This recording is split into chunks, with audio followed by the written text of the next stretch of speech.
আপনি অনেক কিছু করি, যদি আজ ভোর 5টা বাজে আমি মারা যাই, 6টা বাজে মসজিদের মাইকে এলান হয়ে যাবে, 7টা বাজে আত্মীয় স্বজন আপনাকে আমাকে দেখতে আসবে, 8টা বাজে বাঁশ কাটতে চলে যাইবে, 9টা বাজে আরেকজন মসজিদের মাইকে মাইকে এলান করে বেড়াইবে, 10টা বাজে ফাইনালি কাফন দাফনের কাপড় কিনা বাড়িতে চলে আসবে, 11টা বাজে তোমাকে ঘর থেকে বের করে বারান্দায় দেওয়া হইবে, 12টা বাজেই তোমার সম্পূর্ণ কাফন দাফন কমপ্লিট করে তোমাকে মসজিদের সামনে নিয়ে যাইবে।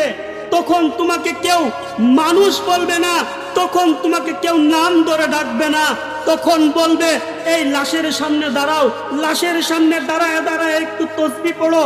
কেউ কেউ বলবে মানুষটা বড় ভালো ছিল, আবার কেউ কেউ বলবে এখন তো ভালো বলতেছো, সে ওর অন্যায় করেছে, সে আমার জায়গা আত্মসাৎ করেছে, সে আমাকে কষ্ট দিয়েছে, অনেকে অনেক কথা বলবে। তুমি আল্লাহ পাক যদিও তোমাকে শুনাইবে, কিন্তু এমন কোনো শক্তি থাকবে না যেটা তুমি পরিবর্তন করতে পারবে।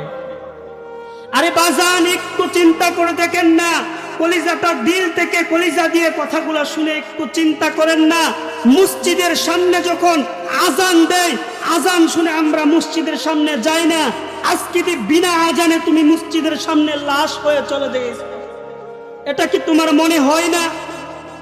তুমি একটা লাশ হয়ে মসজিদের সামনে দাঁড়ায় থাকবা, তোমার 1টা বাজে জোহরের নামাজ, 1:30টা বাজে জোহরের নামাজ হবে, 1:45 বাজেই তোমার জানাজা শুরু হয়ে যাবে, অনেক মানুষ আসবে, তোমার জানাজা পড়বে, 2টা বাজেই তোমাকে কবরস্থ করার জন্য তোমাকে গুরুস্থানে নিয়ে যাইবে। তোমাকে যখন গুরুস্থানে নিয়ে যাইবে, তোমার আপন জন, আপন ভাই, আপন চাচা, আপন বাবা বা আপন কেউ তোমাকে 3 জন কবরে নামাইবে রে বাবা। যখন তোমাকে কবরে নামাইবে, তখন একে একে নামানো শেষ করে একজনে বলবে এই বাঁশগুলা দাও, একে একে বাঁশ বিছাইবে, আরেকজনে বলবে চাটাইটা দাও, চাটাই বিছাইবে, তার আগেই একজনে বলবে এই তুমি উঠে যাও, 3 জন থেকে একজন লাফ মেরে উঠে যাবে, কিছুক্ষণ পরে কিছু বাঁশ বিছানোর পরে আরেকজন লাফ দিয়ে উঠে যাবে। হয়তো তুমি কবর থেকে মনে মনে বলবা এখনো তো একজন রয়ে গেছে কবরে, মনে হয় আমার সাথে থাকবে, কিন্তু বাবারে না, ওই লোকটা তোমার সাথে থাকবে না রে বাবা। কিছুক্ষণ পরে ওই লোকটা কবরের 2 পাশে 2টা হাত দিয়ে লাফ দিয়ে কবর থেকে উঠে যাবে, কবর থেকে উঠেও তোমাকে মাটি চাপা দিয়ে মাটির মধ্যে কবরস্থান করে দাফন করে দিবে।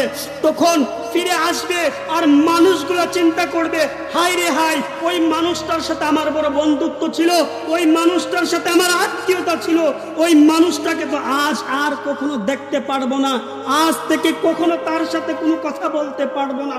এখনো সময় আছে, এখনো বুঝো, এখনো চিন্তা করো, নিজের আমলটাকে পরিবর্তন করো, এখনো মসজিদে আসা শিখে যাও, আলেম ওলামাদেরকে ভালোবাসতে শিখো, নয়তো এমন অবস্থা হবে তোমাকে হাসরের দিন কেউ সাথ দিবে না।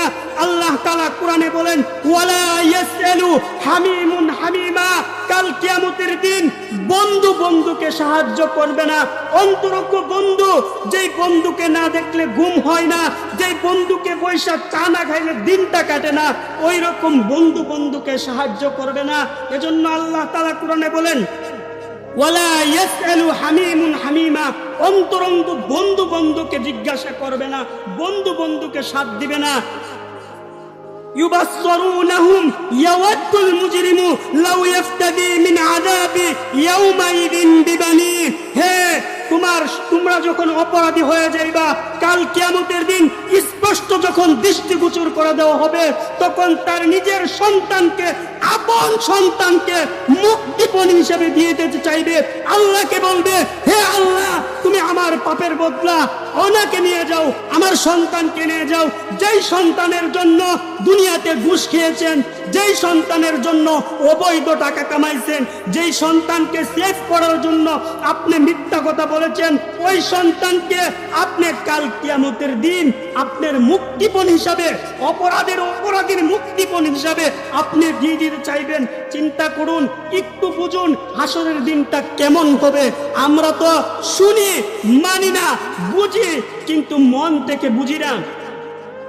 ইউবাসসিরুনহুম ইয়াওয়াদ্দুল মুজরিমু লাউ ইয়াফতাদি মিন আযাবি ইয়াউমাইদিন বিবানি ওয়া সাহিবাতিহি ওয়া আখি ওয়া সাহিবাতিহি ওয়া আখি। অপরাধী সেই দিন তার ভাইকে এবং তার স্ত্রীকে জাহান্নামে দিয়ে দিতে চাইবে, বলবে আমার ভাইকে নিয়ে যাও, আমার স্ত্রীকে নিয়ে যাও, তবুও আমাকে ছেড়ে দাও। ওয়া সাহিবাতিহি ওয়া আখি ওয়া ফাসিলাতিল্লাতি তুবি ওয়া ফাসিলাতিল্লাতি তুবি। হে আল্লাহ, আমাকে ছেড়ে দাও, আমার পুরো খানদানকে নিয়ে যাও, আমার পুরো গোষ্ঠীকে নিয়ে যাও, তবুও আল্লাহ তুমি আমাকে ছেড়ে দাও, আমাকে ছেড়ে দাও। তখন বলবে আল্লাহ, যখন তখনও শুনবে না, তখনও যখন মানবে না, তখন বলবে ওয়া সাহিবাতিহি ওয়া আখি ওয়া ফাসিলাতিল্লাতি তুবি ওয়া মান ফিল আরদি জামিআ। আল্লাহ, পৃথিবীর সমস্ত আদিবাসীকে নিয়ে যাও, আল্লাহ তবু আমাকে ছেড়ে দাও, তবু আমাকে ছেড়ে দাও। আল্লাহ বলবে আল্লাহ না, কাল্লা, আল্লাহ বলবে তোকেই লাগবে। কাল্লা ইন্নাহা লাযা, নিশ্চয় সেটা আগুনের লীলা শেখা, সেটা চামড়া খসে যাবে, চামড়া জ্বলসিয়ে যাবে, চামড়াকে ধ্বংস করে দিবে, সেই আগুন তোমরা সহ্য করতে পারবা না। বাবা, আমি আপনাকে একটা প্রশ্ন করি, আমি যদি বলি এখানে একটা মোমবাতি ধরায় যদি বলি 5 মিনিট, কে আগুনের মধ্যে হাতটা রাখতে পারবেন? আমি 10,000 টাকা দিব, কেউ কি রাজি হবেন? কেউ রাজি হবেন না। কিন্তু 1 টাকা আত্মসাতের বিনিময়ে আপনি কোটি কোটি বছর জাহান্নামে জ্বলতে হবে, সেটা আপনি বুঝেন না, সেটা আপনার মনে লাগে না, সেটা আপনি ভালো করে বুঝেন না কেন? আর আমি 10,000 টাকা দিব 5 মিনিটের জন্য একটি সাধারণ দুনিয়ার মোমবাতি আগুনের মধ্যে আপনি হাত রাখতে রাজি হন না। কিভাবে আপনি এত টাকা আত্মসাৎ করে যেতে চান? কিভাবে অপরের জায়গা জুলুম করতে চান? ইন্নাহু লা ইফলিহুজ জালিমুন, যারা জুলুম করবে তাদেরকে আল্লাহ তাআলা কখনো ক্ষমা করবেন না। জুলুমকারীদের বিরুদ্ধে আল্লাহ তাআলা নিজেই মামলা দেয়, নিজেই বাদী হইয়া যায়, নিজেই ওই দিন আল্লাহ তাআলা হাসরের দিনে তার আল্লাহ নিজেই বিরুদ্ধে সাক্ষী দিবে। কত বড় কঠিন কথা! আমরা বুঝি না, আমরা মনে মনে চিন্তা করি যে আমরা তো অনেক ভালো মানুষ, হ্যাঁ, নবীজির আশিক রাসূল, নামাজও পড়ি, রোজাও রাখি, আবার সুদও খাই, আবার মানুষের টাকাও মারি, আমরা মনে হয় বেহেশতে যাব। বেহেশতে যাবই না কেন? কারণ আমরা তো নবীকে ভালোবাসি, তেমনি বেহেশতে চলে যাব। মুখে মুখে বললে কি নবীর ভালোবাসা হয়? নবীকে কিভাবে ভালোবাসতে হবে? সাহাবায়ে কেরামরা যেভাবে ভালোবাসছে ওইভাবেই ভালোবাসতে হবে। সাহাবায়ে কেরামরা কিভাবে ভালোবাসছে আর আমরা কিভাবে ভালোবাসি? আরে বাবা, শুনলে তো অন্তর আত্মা কেঁপে উঠবে। সাহাবায়ে কেরামরা নবীকে কিভাবে ভালোবাসছে? যখন নাকি মুতার যুদ্ধ শুরু হয়ে গেছে, যখন